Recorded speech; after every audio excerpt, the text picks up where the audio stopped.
की इस वीडियो में हम लोग मध्यकालीन भारत के एमसीक्यूज क्वेश्चन को करने वाले हैं। इससे पहले मध्यकालीन भारत का एक वीडियो और आया था हमारा पूर्व मध्यकाल के नाम से, और दूसरा वीडियो है दिल्ली सल्तनत। तो आइए शुरुआत करते हैं। अगर आपको हमारे ये वीडियो पसंद आए तो वीडियो को लाइक कीजिएगा और हमारे चैनल को सब्सक्राइब कीजिएगा और बने रहिएगा हमारे साथ। तो आइए शुरुआत करते हैं। बहुत ही इंपॉर्टेंट क्वेश्चन है दिल्ली सल्तनत से। दिल्ली सल्तनत 1206 ईस्वी से 1526 ईस्वी तक के कार्यकाल को कहा जाता है। तो चलिए देख लेते हैं इसके महत्वपूर्ण क्वेश्चन। गुलाम वंश का संस्थापक कौन था? गुलाम वंश का संस्थापक कौन था? इल्तुतमिश, अलाउद्दीन खिलजी, बलबन या कुतुबुद्दीन ऐबक। तो गुलाम वंश का संस्थापक कौन था? कुतुबुद्दीन ऐबक गुलाम वंश का संस्थापक था। कुतुबुद्दीन ऐबक 1206 से 1210 ईस्वी तक इसका कार्यकाल था। गुलाम वंश का संस्थापक था जिसे मोहम्मद गोरी ने नियुक्त किया था। वह मोहम्मद गोरी का गुलाम था। इस वंश ने दिल्ली की सत्ता पर 1206 से 1290 ईस्वी तक शासन किया। इस वंश के शासक या संस्थापक गुलाम थे, ना कि राजा। इसलिए इस वंश को मामलुक वंश भी कहा जाता है। ध्यान में रखिएगा, गुलाम वंश को ही मामलुक वंश भी कहा जाता है। चलिए अगले क्वेश्चन की ओर बढ़ते हैं। दिल्ली का प्रथम वैधानिक सुल्तान कौन था? कुतुबुद्दीन ऐबक, इल्तुतमिश, रजिया या बलबन। तो दिल्ली का प्रथम वैधानिक सुल्तान था इल्तुतमिश। इल्तुतमिश को ही दिल्ली का प्रथम वैधानिक सुल्तान माना जाता है। आइए इसका डेफिनेशन देख लेते हैं। फरवरी 1229 में बगदाद के खलीफा से इल्तुतमिश को प्रमाण पत्र प्राप्त हुआ। खलीफा ने इल्तुतमिश को सुल्तान आजम की उपाधि प्रदान करते हुए उसके द्वारा विजित प्रदेशों का उसे शासक घोषित कर दिया। इल्तुतमिश का शासनकाल 1210 से 1236 ईस्वी तक रहा। क्वेश्चन नंबर 3 है, उत्तर भारत में चांदी का टंका जारी करने वाला मध्यकालीन शासक कौन था? इल्तुतमिश, रजिया, अलाउद्दीन खिलजी, मोहम्मद तुगलक। तो उत्तर भारत में चांदी का टंका जारी करने वाला मध्यकालीन शासक था इल्तुतमिश। इल्तुतमिश ने ही उत्तर भारत में चांदी का टंका जारी किया था। इल्तुतमिश के द्वारा शुद्ध अरबी के सिक्के चलाए गए। उसी ने चांदी का टंका एवं तांबे का जीतल प्रचलित किया, जिस पर खलीफा का नाम अंकित होता था। इससे पहले सोने के सिक्कों पर नागरी लिपि और हिंदुओं के प्रचलित प्रतीक जैसे शिव का नंदी और चौगान घुड़सवार अंकित होते थे। चांदी का टंका 175 ग्रेन का होता था। क्वेश्चन नंबर 4 है, सुल्तान कुतुबुद्दीन ऐबक की मृत्यु कैसे हुई थी? उसके एक महत्वाकांक्षी कुलीन व्यक्ति ने कपट से छुरा मारकर उसकी हत्या करी। ऑप्शन दूसरा है, पंजाब पर अधिकार करने के लिए गजनी के शासक ताजुद्दीन यलदौज के साथ हुए युद्ध में उसकी मृत्यु हुई। ऑप्शन सी है, बुंदेलखंड के कालिंजट किले का घेरा डालते समय उसे चोटें लगी, जिसके कारण बाद में उसकी मृत्यु हो गई। ऑप्शन डी है, चौगान खेलने के दौरान घोड़े से गिरने के पश्चात उसकी मृत्यु हो गई थी। तो कुतुबुद्दीन ऐबक की मृत्यु कैसे हुई थी? चौगान खेलने के दौरान घोड़े से गिरने के पश्चात उसकी मृत्यु हो गई थी। ऑप्शन डी हमारा सही आंसर है। कुतुबुद्दीन ऐबक गुलाम वंश का संस्थापक था। इसने लाहौर को अपनी राजधानी बनाया। इसका राज्याभिषेक 1206 ईस्वी में हुआ, जबकि इसकी मृत्यु 1210 ईस्वी में चौगान खेलते समय घोड़े से गिरने के कारण हुई। उसे लाहौर में दफनाया गया। वह दिल्ली का प्रथम मुस्लिम शासक था जिसे मोहम्मद गोरी ने अपना प्रतिनिधि नियुक्त किया। लाखों का दान देने के कारण उसे लाख वक्त भी कहा गया। क्वेश्चन नंबर 5 है, कुतुबुद्दीन ऐबक के विषय में कौन सा सत्य कथन है? हमें सत्य कथन की खोज करनी है। खोखरों को परास्त कर गोरी जब गजनी वापस जा रहा था तो उसने भारत में अपने विजित हुए प्रदेशों का प्रतिनिधि ऐबक को नियुक्त किया। बिल्कुल सही है। औपचारिक रूप से ऐबक 25 जून 1206 को गद्दी पर बैठा था। यह भी बिल्कुल सही है। ये दोनों ऑप्शन सही हैं। ऐबक ने अपने नाम के कोई सिक्के जारी नहीं किए थे। हाँ, तो नहीं किए थे, ये भी बिल्कुल सही है। राज्यारोहण के समय ऐबक दासता से मुक्त नहीं था।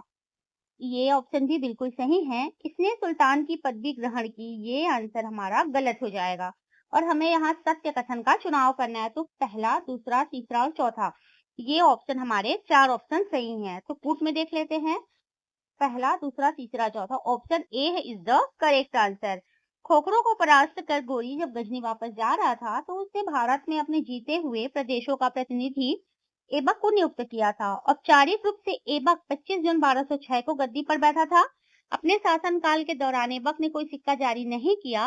राज्यारोहण के समय ऐबक दास्ता से मुक्त नहीं था, इसलिए उसने सुल्तान की पदवी ग्रहण नहीं की थी। चलिए आगे बढ़ते हैं। क्वेश्चन नंबर 6 देखते हैं। रजिया बेगम को सत्ताच्युत करने अर्थात गद्दी से हटाने में किसका हाथ था? अफगानों का, मंगोलों का, तुर्कों का या अरबों का? तो रजिया बेगम को गद्दी से हटाने में तुर्कों का हाथ था। ऑप्शन सी हमारा सही आंसर है। रजिया सुल्तान प्रथम महिला शासक थी जो तुर्कों की सहायता से 1236 ईस्वी में दिल्ली की गद्दी पर बैठी। उसने दरबार में तुर्कों का वर्चस्व समाप्त करते हुए गैर तुर्कों को भी सामंत नियुक्त किया, जिससे अमीर तुर्कों ने अल्तुनिया के नेतृत्व में रजिया के विरुद्ध विद्रोह कर दिया। अंततः उसे सत्ता से हटा दिया तथा 13 अक्टूबर 1240 में कैथल के पास रजिया की हत्या कर दी गई। प्रश्न 7 है। निम्नलिखित में कौन सा कथन गयासुद्दीन बलबन के संबंध में सही नहीं है? ऑप्शन ए है उसने नियामत ए खुदाई के सिद्धांत का प्रतिपादन किया। ऑप्शन बी है उसने इक्तदारी व्यवस्था का प्रारंभ किया था। ऑप्शन सी है उसने तुर्काने चहलगानी का प्रभाव समाप्त किया, या ऑप्शन डी उसने बंगाल के विद्रोहों का दमन किया था। तो गयासुद्दीन बलबन के संबंध में सही नहीं है, हमें सही गलत आंसर खोजना है। तो ऑप्शन बी सही हो जाएगा। इसने इक्तदारी व्यवस्था का प्रारंभ किया था। गयासुद्दीन बलबन ने इक्तदारी व्यवस्था का प्रारंभ नहीं किया था। आइए इसका डेफिनेशन देखते हैं। यद्यपि भारत में इक्ता प्रणाली को मोहम्मद गोरी ने प्रारंभ किया था, परंतु इसको व्यवस्थित रूप से भारत में चलाने का कार्य इल्तुतमिश ने किया था। कुतुबुद्दीन ऐबक प्रथम इक्तादार था जिसे झांसी की इक्तादारी प्रदान की गई थी। इक्तादार का कार्यकाल अधिकतम 3 वर्षों का होता था। बलबन 1266 ईस्वी में दिल्ली का शासक बना और 1288 ईस्वी तक दिल्ली पर शासन किया। इसने साम्राज्य विस्तार की नीति को अपनाया। यह ऐसा प्रथम शासक था जिसने अपने दरबार में गैर इस्लामी प्रथाओं का प्रचलन कराया, जैसे नौरोज उत्सव आदि। क्वेश्चन 8 है। दिल्ली के किस सुल्तान के विषय में कहा गया है कि उसने रफ्त और लौह की नीति अपनाई थी? इल्तुतमिश, बलबन, जलालुद्दीन खिलजी या फिरोज शाह तुगलक? तो दिल्ली के किस सुल्तान के विषय में कहा गया है कि उसने रफ्त और लौह की नीति अपनाई थी? तो ऑप्शन बी सही हो जाएगा। बलबन बलबन के बारे में कहा गया है कि उसने रफ्त और लौह की नीति अपनाई थी। आइए इसका डेफिनेशन देखते हैं। गयासुद्दीन बलबन ने रफ्त और लौह की नीति को अपनाते हुए अमीरों व विद्रोहियों का कठोरता से दमन किया। उसने राजत्व की विचारधारा का प्रतिपादन किया। इस विचारधारा के अनुसार सुल्तान पृथ्वी पर खुदा या ईश्वर का प्रतिनिधि है तथा सुल्तान का निरंकुश होना भी आवश्यक है। चलिए अगले क्वेश्चन की ओर बढ़ते हैं। क्वेश्चन नंबर 9 है। खिलजी वंश से है क्वेश्चन। खिलजी वंश का एमसीक्यू क्वेश्चन है। क्वेश्चन नंबर 9 है। किसको द्वितीय सिकंदर के नाम से जाना जाता है? जलालुद्दीन खिलजी, मुबारक खिलजी, खुसरो खान या अलाउद्दीन खिलजी? तो द्वितीय सिकंदर के नाम से किसे जाना जाता है? अलाउद्दीन खिलजी को। ऑप्शन डी हमारा सही आंसर हो जाएगा। अलाउद्दीन खिलजी ने स्वयं को सिकंदर सानी घोषित किया था क्योंकि वह विश्व विजेता बनना चाहता था। उसका शासनकाल दिल्ली में 1296 ईस्वी से 1316 तक रहा। वह अपने साम्राज्य का विस्तार दक्षिण में मदुरई तक कर चुका था। अलाउद्दीन का राजत्व सिद्धांत 3 मुख्य बातों पर आधारित था: निरंकुशवाद, साम्राज्यवाद और धर्म एवं राजनीति का पृथक्करण। क्वेश्चन नंबर 10 है। बाजार अधिनियम नीति किसके द्वारा लागू की गई थी? मोहम्मद बिन तुगलक, इल्तुतमिश, अलाउद्दीन खिलजी या गयासुद्दीन? तो बाजार अधिनियम नीति किसके द्वारा लागू की गई थी? अलाउद्दीन खिलजी के द्वारा। Option C is the correct answer. Alauddin Khilji ने बाजार अधिनियम नियंत्रण नीति अपने प्रमुख सैनिकों के रख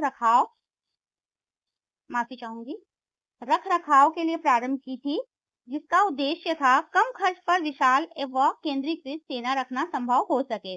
अलाउद्दीन खिलजी ने 3 प्रकार के बाजारों की स्थापना की। प्रथम अनाजों का बाजार, द्वितीय कपड़ों एवं अन्य सामग्रियों का बाजार जिसमें सराय या दल कहा जाता था, तृतीय घोड़ों, मवेशियों और गुलामों का बाजार था। क्वेश्चन नंबर 11 है। अलाउद्दीन खिलजी के आक्रमण के समय देवगिरी का शासक कौन था? रामचंद्र देव, प्रताप रुद्र देव, मलिक काफूर, राणा रतन सिंह? अलाउद्दीन खिलजी के आक्रमण के समय देवगिरी का शासक रामचंद्र देव था। ऑप्शन ए हमारा सही आंसर है। अलाउद्दीन ने मलिक काफूर के नेतृत्व में देवगिरी तेलंगाना होयसल का अभियान चलाया। उसने देवगिरी के यादव राजा रामचंद्र देव को पराजित किया। राजा रामचंद्र देव ने अपनी पुत्री का विवाह अलाउद्दीन से कर दिया, जिसके बदले अलाउद्दीन ने उसे 1 लाख टन का एक स्वर्ण छत्र एवं राय रायन की उपाधि प्रदान की थी। चलिए आगे बढ़ते हैं।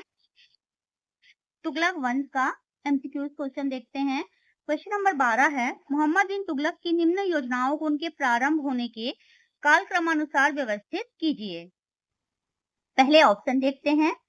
दोआब में कर वृद्धि, सांकेतिक मुद्रा का प्रचलन, राजधानी परिवर्तन, चौथा है खुरासान अभियान।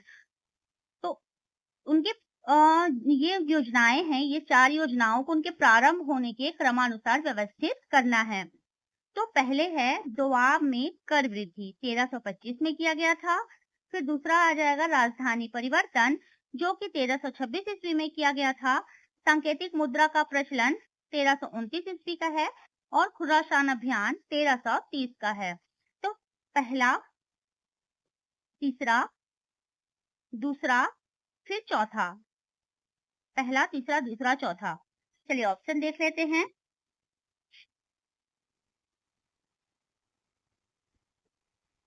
ऑप्शन सी हमारा सही आंसर हो जाएगा, पहला, तीसरा, दूसरा, चौथा।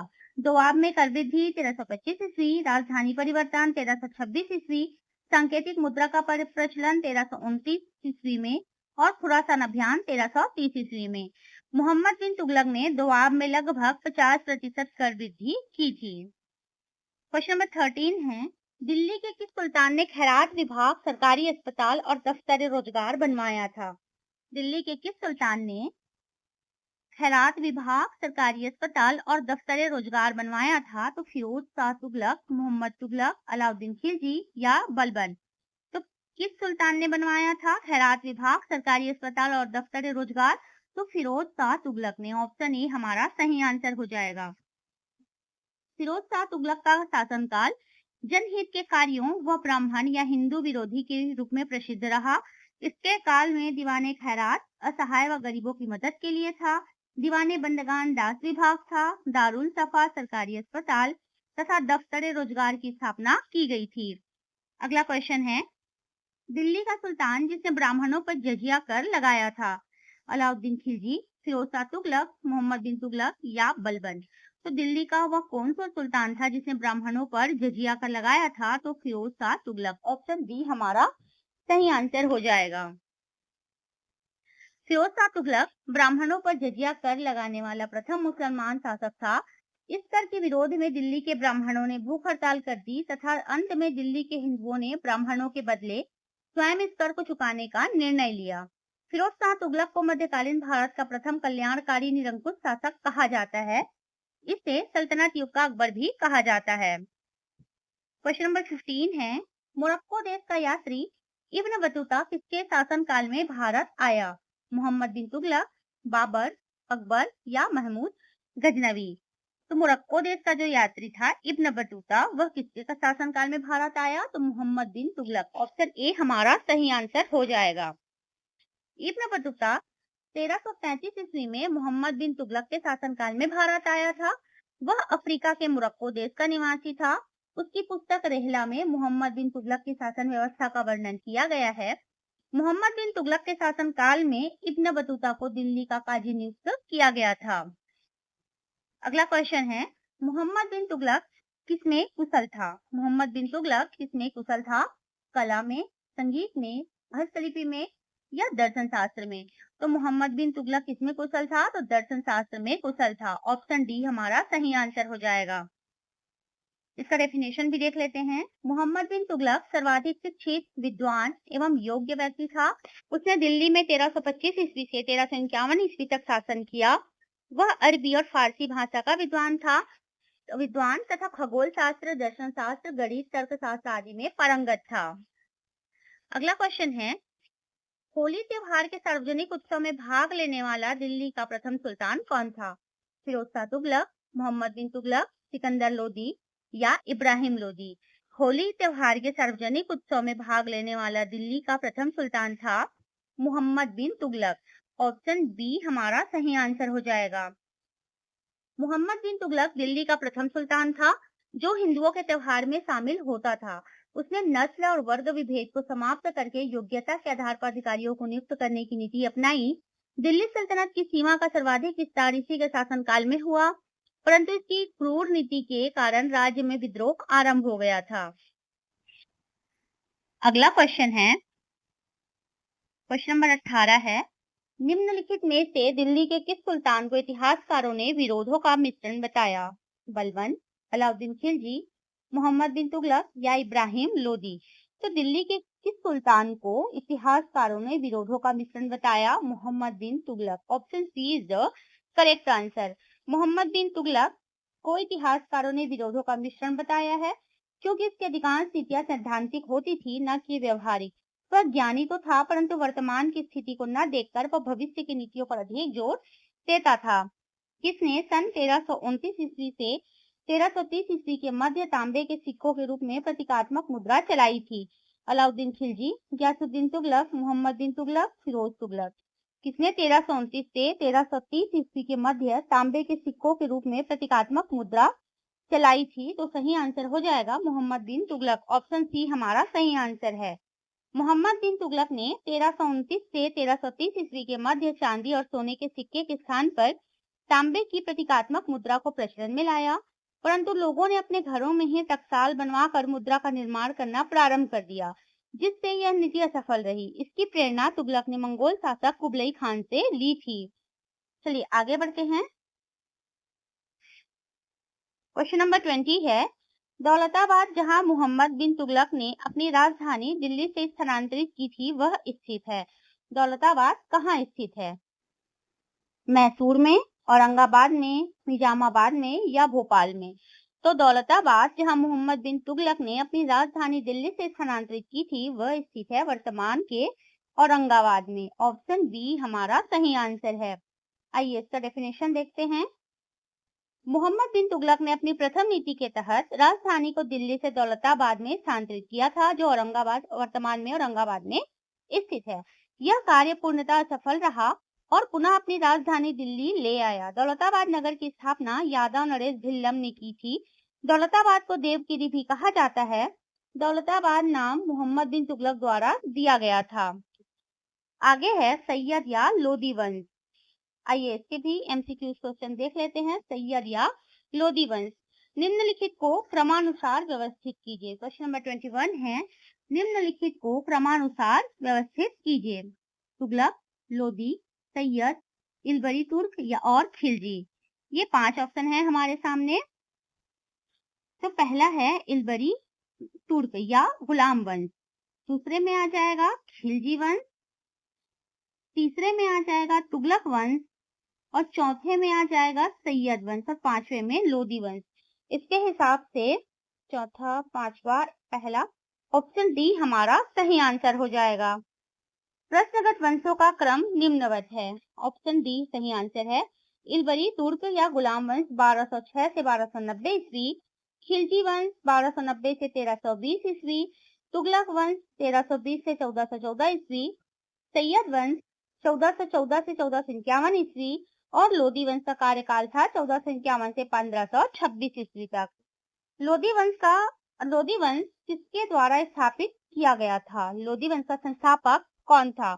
इब्राहिम लोदी, सिकंदर लोदी, बहलोल लोदी या खिज्र खां। तो लोदी वंश का संस्थापक था, लोदी वंश किसके द्वारा स्थापित किया गया था? तो बहलोल लोदी के द्वारा स्थापित किया गया था। ऑप्शन सी हमारा सही आंसर है।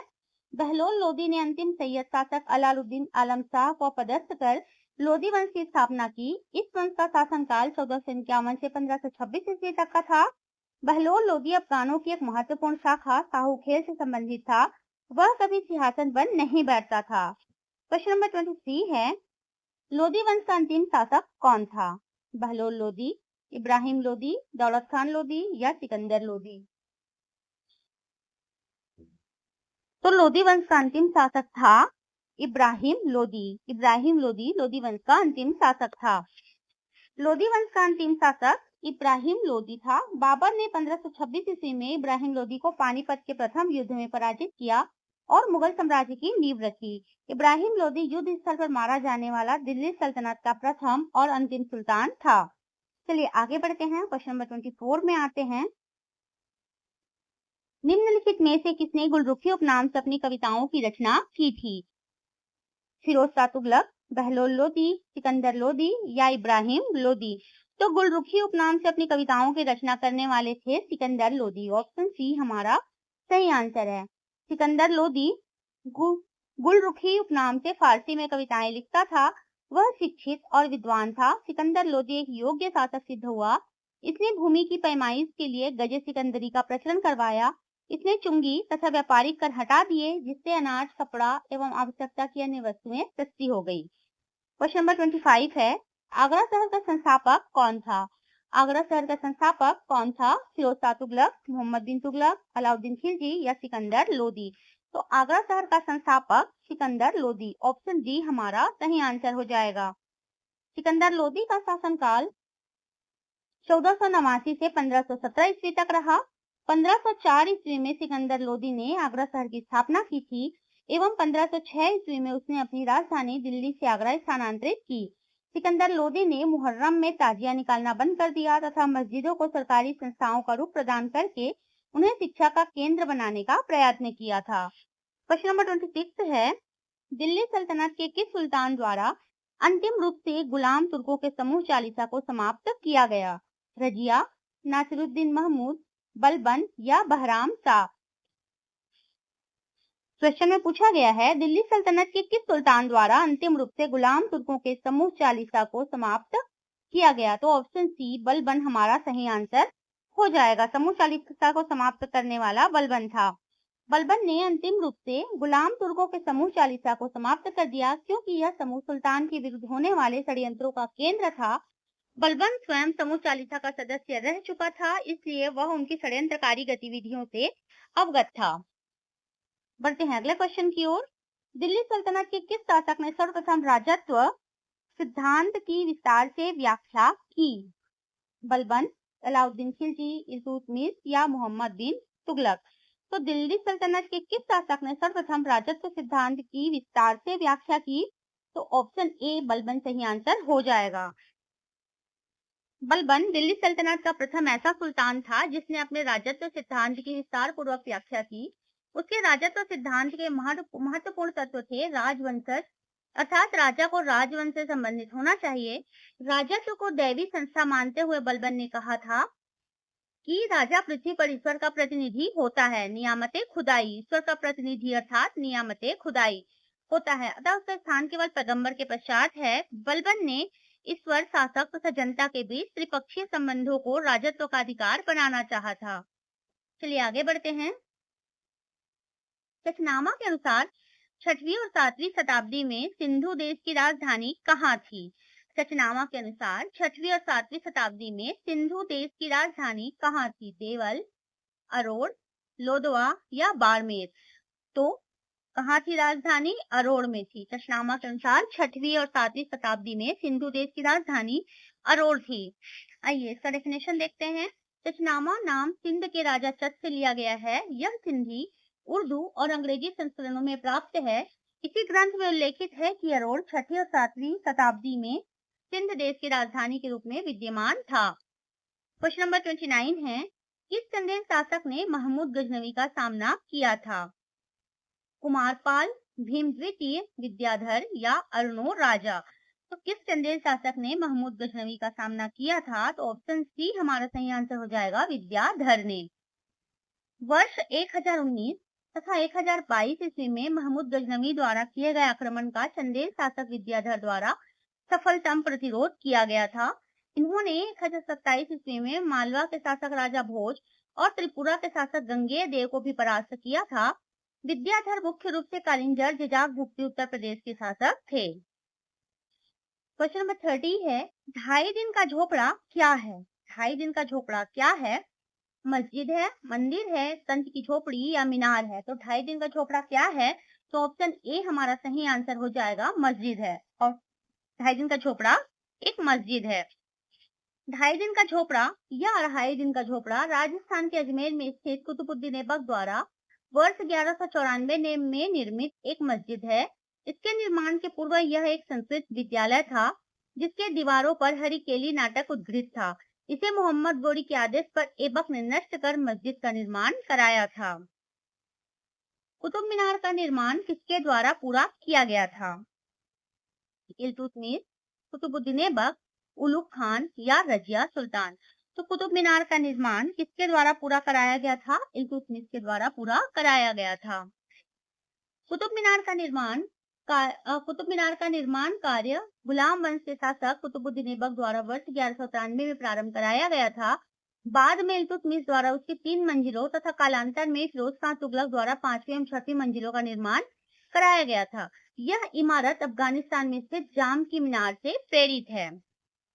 बढ़ते हैं अगले क्वेश्चन की ओर। मुस्लिम शासक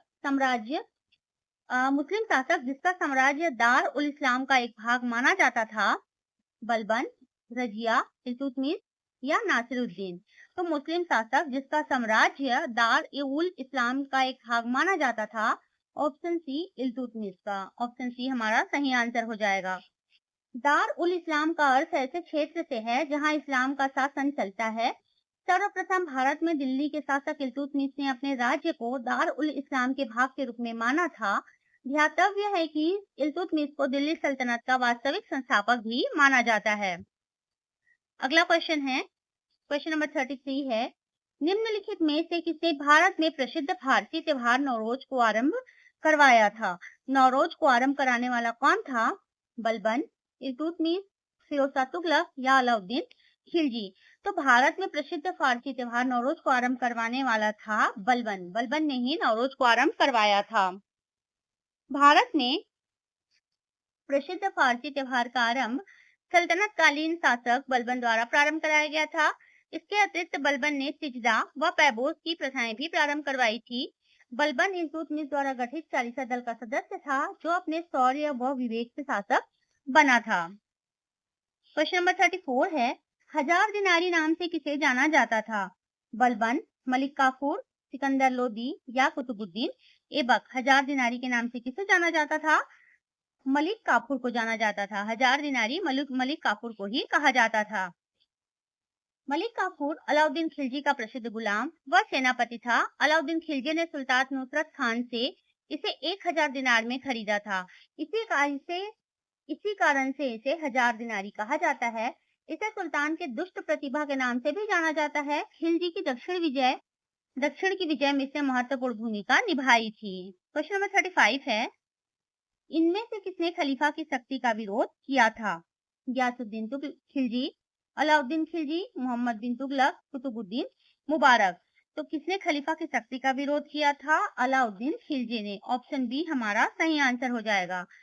अलाउद्दीन खिलजी ने खलीफा के अधिकारों को मानने से इनकार कर दिया था, जबकि कुतुबुद्दीन मुबारक खिलजी ने स्वयं को खलीफा घोषित किया था। अलाउद्दीन खिलजी के बचपन का नाम अली गुरसाप था। चलिए अगले क्वेश्चन की ओर बढ़ते हैं। क्वेश्चन नंबर 36 है, सल्तनत काल में सार्वजनिक वितरण प्रणाली किसने प्रारंभ की? अलाउद्दीन खिलजी, सिकंदर लोदी, मोहम्मद बिन तुगलक, फिरोज शाह तुगलक। तो सल्तनत काल में सार्वजनिक वितरण प्रणाली किसने प्रारंभ की थी? ऑप्शन ए अलाउद्दीन खिलजी ने प्रारंभ की थी। अलाउद्दीन खिलजी ने सार्वजनिक वितरण प्रणाली की प्रारंभ की थी। सार्वजनिक वितरण प्रणाली को बाजार नियंत्रण प्रणाली भी कहा जाता है। अलाउद्दीन खिलजी ने कीमतों पर नियंत्रण करने के लिए मलिक कबूल को सहाना या बाजार अधीक्षक नियुक्त किया, जिसके नेतृत्व में बाजार की कीमतें निश्चित की गई और इस मूल्य पर व्यापारी अपना माल बेचने के लिए विवश थे। क्वेश्चन नंबर 37 है, निम्नलिखित में से किस सुल्तान ने साम्राज्य की सीमाओं की सुरक्षा हेतु एक विशेष सेना को नियुक्त किया था? इल्तुतमिश, नासिरुद्दीन महमूद, बलबन, अलाउद्दीन खिलजी। तो किस सुल्तान ने साम्राज्य की सीमाओं की सुरक्षा हेतु एक विशेष सेना को नियुक्त किया था? ऑप्शन डी सही आंसर हो जाएगा, अलाउद्दीन खिलजी ने। अलाउद्दीन खिलजी एक शक्तिशाली और कुशल शासक था। उसने एक मजबूत केंद्र सरकार की स्थापना की। वह राज्य का सर्वोच्च अधिकारी था। वह दैवीय अधिकार के इतिहास में विश्वास करता था। सुल्तान खुद को ईश्वर का प्रतिनिधि या ईश्वर की छाया मानने लगा था। अलाउद्दीन खिलजी ने अपने साम्राज्य की रक्षा के लिए एक शक्तिशाली और विशाल सेना रखी थी। सैनिकों की नियुक्ति का प्रभारी आरिजे मुमालिक था। क्वेश्चन नंबर 38 है, गाजी मलिक किस वंश का संस्थापक था? तुगलक वंश, खिलजी वंश, सैयद वंश या लोदी वंश? तो गाजी मलिक जो था वह तुगलक वंश का संस्थापक था। ऑप्शन ए हमारा सही आंसर हो जाएगा। गयासुद्दीन तुगलक का वास्तविक नाम गाजी मलिक था। वह तुगलक वंश का संस्थापक था। गाजी मलिक ने मंगोलों को बार बार पराजित किया, इस कारण वह मलिक उल गाजी के नाम से प्रसिद्ध था। गयासुद्दीन तुगलक ने दिल्ली में तुगलकाबाद नामक शहर की नींव डाली और तुगलकाबाद शहर को ही अपनी राजधानी बनाया। क्वेश्चन नंबर 39 है, दिल्ली के किस सुल्तान ने सबसे ज्यादा नहरों का निर्माण किया था? फिरोज शाह तुगलक, इल्तुतमिश, बलबन या सिकंदर लोदी? तो दिल्ली के किस सुल्तान ने सबसे ज्यादा नहरों का निर्माण किया था? तो फिरोज शाह तुगलक। ऑप्शन ए हमारा सही आंसर हो जाएगा।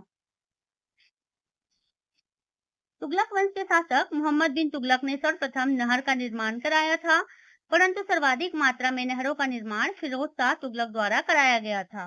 अंग्रेज इसे सिंचाई विभाग का जनक कहते थे। इसने 4 नए शहर फिरोजाबाद, फतेहाबाद, जौनपुर व हिसार की स्थापना भी की थी। क्वेश्चन नंबर 40 है, राज्य के खर्च पर हज की व्यवस्था करने वाला पहला भारतीय शासक था? अलाउद्दीन खिलजी, फिरोज तुगलक, अकबर या औरंगजेब? तो राज्य के खर्च पर हज की व्यवस्था करने वाला पहला भारतीय शासक फिरोज शाह तुगलक था।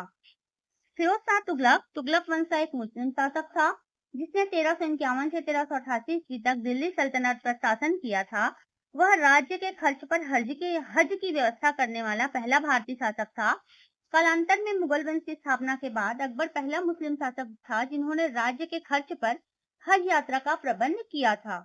फिरोज शाह तुगलक ने हिंदुओं पर जजिया कर भी लगाया था। क्वेश्चन नंबर 41 है, तैमूर के आक्रमण के बाद भारत में किस वंश का राज स्थापित हुआ था? लोदी वंश, सैयद वंश, तुगलक वंश या खिलजी वंश? तो तैमूर के आक्रमण के बाद भारत में किस वंश का राज स्थापित हुआ था? सैयद वंश। ऑप्शन बी हमारा सही आंसर हो जाएगा। तैमूर के आक्रमण के कारण दिल्ली सल्तनत का केंद्रीय नेतृत्व पूर्णतः नष्ट हो चुका था तथा केंद्रीय सत्ता के अभाव में खिज्र खां ने 1414 ईस्वी में दिल्ली की सत्ता से दौलत खां लोदी को अपदस्थ कर सैयद वंश की स्थापना की थी। सैयद वंश ने सबसे कम समय 37 वर्षों तक दिल्ली सल्तनत पर शासन किया। क्वेश्चन नंबर 42 है, निम्नलिखित सुल्तानों में से कौन अन्न के ऊपर कर समाप्त करने के लिए जाना जाता है? अलाउद्दीन खिलजी, गयासुद्दीन तुगलक, फिरोज शाह तुगलक या सिकंदर लोदी? तो कौन सुल्तान है जिसने अन्न के ऊपर कर को समाप्त करने के लिए जाना जाता है? तो ऑप्शन डी सिकंदर लोदी हमारा सही आंसर हो जाएगा। सिकंदर लोदी ने कृषि व वाणिज्य व्यापार के विकास के लिए अनेक महत्वपूर्ण कदम उठाए थे। उसने कृषि उत्पादन को बढ़ावा देने के लिए अनाज के ऊपर से जकात नामक कर हटाया तथा राज्य में कठोर कानून व्यवस्था के माध्यम से व्यापारियों को संरक्षण भी प्रदान किया। इसने भूमि की पैमाइश कराई और इसके लिए गजे सिकंदरी नामक पैमाने का निर्माण भी करवाया था। तो चलिए आज की वीडियो में बस इतना ही। मिलते हैं नेक्स्ट वीडियो में नए टॉपिक के साथ। और मैं आपको एक बात बताना चाहती हूँ, अगर आप लोग एनसीईआरटी सार संग्रह के एमसीक्यू क्वेश्चन को कर लेते हैं तो आपको किसी भी एग्जाम के लिए कहीं और जाने की जरूरत नहीं है। तो बने रहिएगा हमारे साथ। अगर आपको हमारा ये वीडियो पसंद आए तो वीडियो को लाइक कीजिएगा और हमारे चैनल को सब्सक्राइब कीजिएगा। और अगर वीडियो में कोई कमी रह गई हो तो कमेंट बॉक्स में कमेंट करके प्लीज बताइएगा। तो चलिए मिलते हैं नेक्स्ट वीडियो में, तब तक के लिए धन्यवाद।